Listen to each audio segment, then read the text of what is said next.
หลายๆคนที่สิไปถ่ายผู้ใดมาซอยหาเงินเอาสิ่งศักดิ์สิทธิ์บอกว่ามีทางดอกสิ่งศักดิ์สิทธิ์ที่หลายๆคนเข้าใจว่าปกป้องนั่นปกป้องนี่คือหลายคนที่เข้าใจว่าพญานาคปกป้องพระธาตุนั่นพระธาตุนี่พระธาตุล่มมันคือบ่พากันปัดทำความสะอาดมันคือบ่พากันสั่งรถปูนรถหยังมาเนาะสร้างถนนหนทางมันคือบ่พากันเฮ็ดน่ะมีแต่พากันคิดเอาหลายพวกเจ้าเอ๋ยเวลาคนเขาไปลักของในวัดในว่าถ้าว่ามันมีสิ่งศักดิ์สิทธิ์ลักษณะนั้นได้มันคือบ่จับไว้กันคือบ่แจ้งตำรวจหรือไปจับแจ้งส่งตำรวจเอาเองแม่นบ่ล่ะนี่เว้าก็ตามจริงที่มันเห็นกันอยู่นี่นะคือว่าคือเขาสาลือพระธาตุรักษาพญานาครักษาพระธาตุ7 ตนเสือพญานั่นพญานี่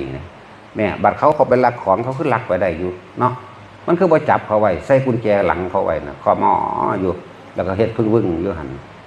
เวลาเฮ็ดนั่นเฮ็ดนี่ก็คือบ่เห็นมันสั่งรถปูนซี่แพ็คเข้าไปบ่คือบ่เห็นมันไปหาอันอีหยังล่ะแนวกวาดปูนนั่นแหมถ้าสับลาบอยู่คือบ่มีนะยังงมง่ายหลายบ่มีแนวมื้อนั้นน่ะข้อยก็ว่ามาจังซี่อยู่ตลอดถ้ามันมีข้อยก็เอามันมาขี่กับตัวปานนี้คือสิเท่ก็โมอีกได้จักบ่ล่ะมีสนเข้ามันเข้าดอกผูกเข้ามันขึ้นขี้หัวมันก็ดึงไปดึงมาบ่ขี่รถแมวมันหาขี่แนวแปลกๆจังซั่นถ้ามันมีมันบ่มีมันเป็นงูเด้อมันเป็นงูขุดคือกันถ้ามันมีข้อยก็สิเอามันมาขี่ข้อไปเทศคือกันนั่นแหละบินวับขึ้นไปหุ่นน่ะสิมีมาแต่ทางใดก็ยังว่านกจักว่านกคนไปแต่งเอาเองจักก็ล่ะแต่ว่ามีนั่นมีนี่รักษานั่นรักษานี่อยู่หันอยู่นี่มันคือปล่อยเขาหลักสันมันคือบ่จับเอาเองแม่นบ่เอาพวกเจ้าเคยเห็นอยู่บ่สันพวกพญานาคมันกวาดปูนทำถนนหนทางมีอยู่บ่ผสมปูนทวนซอยกันอยู่หันมีอยู่บ่ว่ามีนะมีแต่คนเด้นี่คือความจริงเว้าความจริงเด้อเจ้าพังงมง่ายหลาย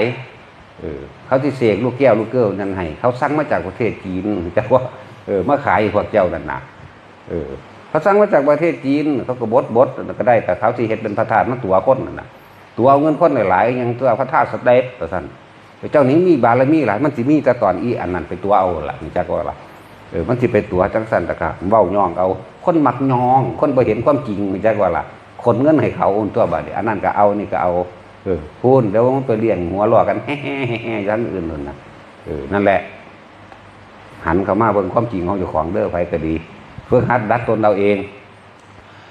ผู้ใดอันที่ว่าท่านได้เป็นนั่นนะก็มาฝึกเอาอย่าไปคิดเอาว่าได้ต้องเฮ็ดเอาเข้าใจว่าล่ะเฮ็ดในลมหายใจเจ้าของนี่แหละว่าแต่ละคนให้เข้าใจว่า